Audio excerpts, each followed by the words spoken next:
Bom dia, paz do Senhor a todos. Hoje a gente vai dar prosseguimento sobre os nossos devocionais, entrando já na área do casamento, já que falamos do corpo, falamos do homem, falamos da mulher.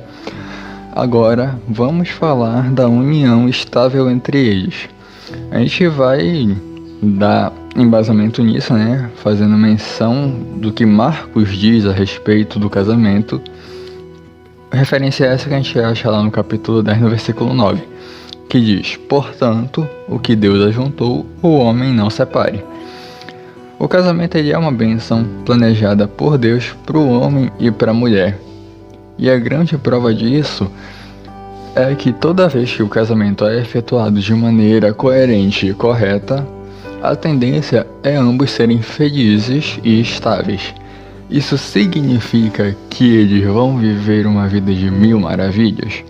Não significa, porque ainda assim a gente é humano e a gente vive em um mundo imperfeito. Perfeição não existe aqui onde a gente vive. Vamos ser bem sinceros com relação a isso. Agora, se você faz o casamento, se você realiza um casamento com intenções erradas, com a pessoa errada, com o propósito errado, não tem como você ser uma pessoa feliz. Então, hoje em dia a gente vê muita gente banalizando o casamento, dizendo que é perda de tempo, dizendo que é isso, dizendo que é aquilo. Mas quando a gente vai olhar, foi a pessoa que não observou bem a pessoa com quem estava casando, ou tinha um propósito completamente errado, ou se guiou por paixões levianas. Não dá para dar ouvidos quando a gente faz um casamento por esses princípios. Quando a gente escolhe errado, quando a gente faz errado, quando a gente dá o segmento errado.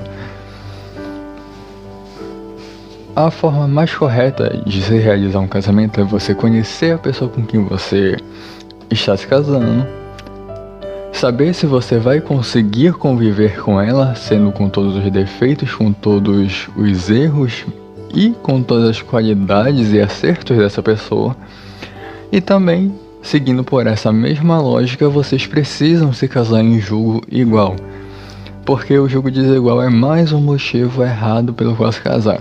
Hoje em dia, a gente vê muitas das pessoas, né, principalmente de igreja, falando: eu vou casar com essa pessoa porque assim que eu estiver com ela, eu vou trazer ela para Jesus. E isso acaba sendo uma grande ilusão, porque é a pessoa que te tira da casa de Deus e vocês dois acabam sendo muito infelizes. É por isso, por exemplo, que não é só casamentos de dentro da igreja que são casamentos cheios de prosperidade. A gente vê que quando ele é efetuado de maneira correta dentro e fora da igreja, é porque a pessoa escolheu da maneira certa e está vivendo da maneira certa. Ou quase certa, né? Mas vamos continuar aqui de acordo com o que a lição tem a nos dizer. No caso, como todo mundo sabe, o casamento é uma das instituições mais valiosas. Por meio dele, Deus abençoa a união lícita entre um homem e uma mulher, bem como os filhos dessa união. Mas a gente está vendo que esse modelo vem sendo ameaçado por uma série de opções modernas que renegam a união pretendida por Deus. O casamento ele pode ser definido como a união entre um homem e uma mulher, que decidem formar uma família apoiando-se mutuamente e demonstrando amor e respeito um para com o outro. Isso é casamento de verdade, por meio de um acordo perante Deus e a sociedade. Assim, a gente vai reiterar que a palavra de Deus requer que essa união seja feita entre um homem e uma mulher, pois tal perspectiva vem sendo renovada desde a criação divina, que fez com um homem e uma mulher para que se ajuntassem completamente. Ou seja, eles são complementares um ao outro, tendo cada um sua função, tendo cada um a sua forma de agir dentro da família e dentro da sociedade. Ou seja, enquanto algumas pessoas estão se casando porque acham que se casar é legal ou por puro interesse, existe uma série de outros fatores que são renegados, o que faz um casamento desmoronar logo em seguida. E são todos esses fatores: conhecer a outra pessoa, saber os seus erros, os seus defeitos, saber se vocês vão se apoiar realmente, se vão conseguir resolver os problemas uns dos outros, se vocês vão ter união de propósitos. Tudo isso é extremamente essencial para que um casamento ocorra de todo bem. O mais interessante é que o casamento ele é uma bênção tão importante que o primeiro milagre de Jesus foi justamente em meio a um casamento. Essa passagem a gente vê lá em João, capítulo 2, do versículo 1 até o 12. Eu vou pedir que você abra sua Bíblia e acompanhe comigo.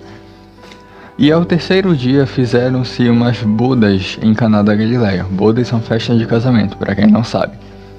E estava ali a mãe de Jesus, no caso Maria. E foram também convidados Jesus e os seus discípulos para as bodas. E faltando vinho, a mãe de Jesus disse: "Não tem vinho." Mas Jesus disse: "Mulher, que tenho eu para contigo? Ainda não é chegada a minha hora." Sua mãe disse aos empregados: "Fazei tudo o quanto ele disser." E estavam ali postas 6 talhas de pedra para a purificação dos judeus. Em cada uma cabiam 2 ou 3 metras. Mas disse-lhe Jesus: "Enchei de água essas talhas." E encheram-na até em cima, até a boca no caso. E disse-lhes: "Tirai agora e levai aos mestres sala." E levaram. Depois, logo que o mestre sala provou da água, viu que foi feita em vinho, não sabendo de onde viera, se bem que o sabiam os empregados que tinham tirado a água. E chamou o mestre sala ao esposo, e disse-lhe: "Todo homem põe primeiro o vinho bom, e quando já tem bebido bem, então o inferior. Mas tu guardastes até agora o bom vinho." Jesus principiou assim os sinais em Caná da Galileia e manifestou a sua glória, e os seus discípulos creram nele. Depois disso, desceu a Cafarnaum, ele e sua mãe e seus irmãos e seus discípulos, e ali ficaram não muitos dias. Essa passagem ela vai ressaltar que Jesus estava em uma festa de casamento, entretanto o vinho havia acabado. E isso nunca podia acontecer numa festa de casamento da época, visto que o vinho ele era um sinônimo de prosperidade, ele era um item que elevava o status do noivo. Então, Maria pediu com gentileza para que Jesus tomasse alguma providência e, mesmo não sendo a hora dele de começar a agir, usando de misericórdia, Jesus salvou aquele casamento, provando mais uma vez que essa instituição é uma das mais sagradas, não só perante Deus, mas também para toda a criação embaixo que vive sobre a terra. Então, não se enganem, o casamento ele é sim muito importante, ele é um mandamento muito sagrado, mas você precisa executá-lo da maneira certa. Tenha toda certeza que, seguindo pelo casamento e efetuando a consumação dele depois, a tendência é que você seja muito abençoado e feliz na sua vida, porque você vai estar cumprindo todos os pré-requisitos da criação da forma como Deus ordenou. E não existe nada melhor do que obedecer à vontade de Deus, seguindo exatamente os princípios que Ele impôs sobre a terra. Afinal, hoje em dia, a gente tem visto que se afastar desse princípio só traz desordem, destruição, divisão, morte e pecados em muitas vidas, causando assim uma grande corrupção do gênero humano em larga escala. A maioria das pessoas não vai aceitar isso porque não é conveniente para elas.